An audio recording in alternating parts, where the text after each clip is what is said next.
nettle, right? How do you pick a stinging nettle? Well, you do it very carefully. What does that mean?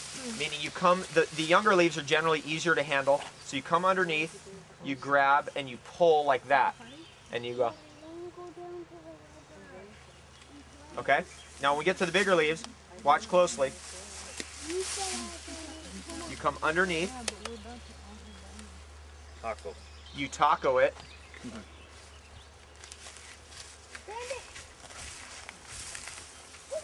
Stinging nettle will get your fingers, and it'll really get your fingers if you do this wrong. But if you get it into your mouth and you chew it up, it won't sting you.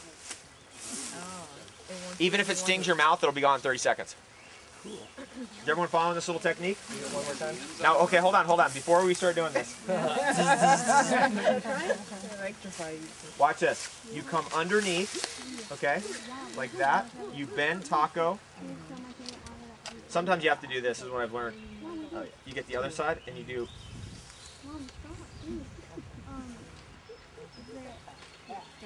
And you chew it up. You have to fold it in your mouth? You can sometimes roll it up like that and fold it down. But once you get it in your mouth, like this one just stung my tongue, but it'll be gone in 30 seconds, so I'm not worried about it.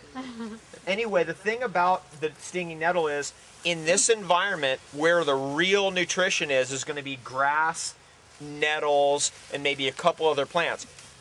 A friend of mine right now is doing a month-long fast just on the nettles in his garden, just juicing them.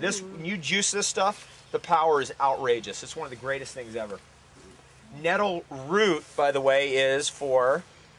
Well, I don't know about nettle root, but the nettle seed, I don't know. Do you know what nettle prostate. root?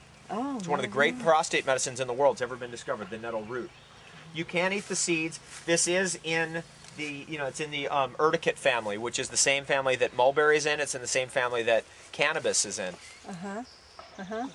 And it's a real stimulant too. I've heard it's like a caffeine substitute. So people who are trying to get off coffee, if you eat these seeds, you'll get the same kind of buzz.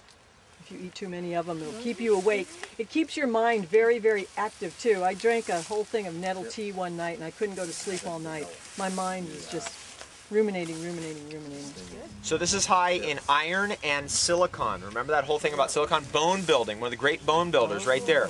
Is that nail building too as well? Yeah. Hair. Silicon and sulfur are the things that build hair, nails, skin, and certain organs run on those things. Now inside our body, sulfur is pancreas, liver, and silicon is bone. Are you grabbing the underleaf? You grab under, taco it, in.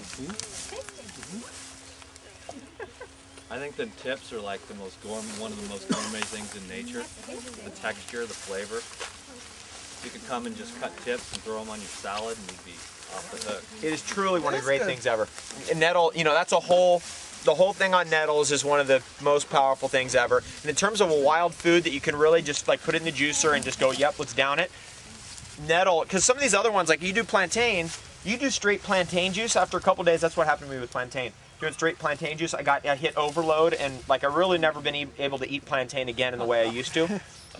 But nettle is really mild. You can just keep juicing it, keep hitting it, keep eating it, keep throwing it in salads, and it just keeps working.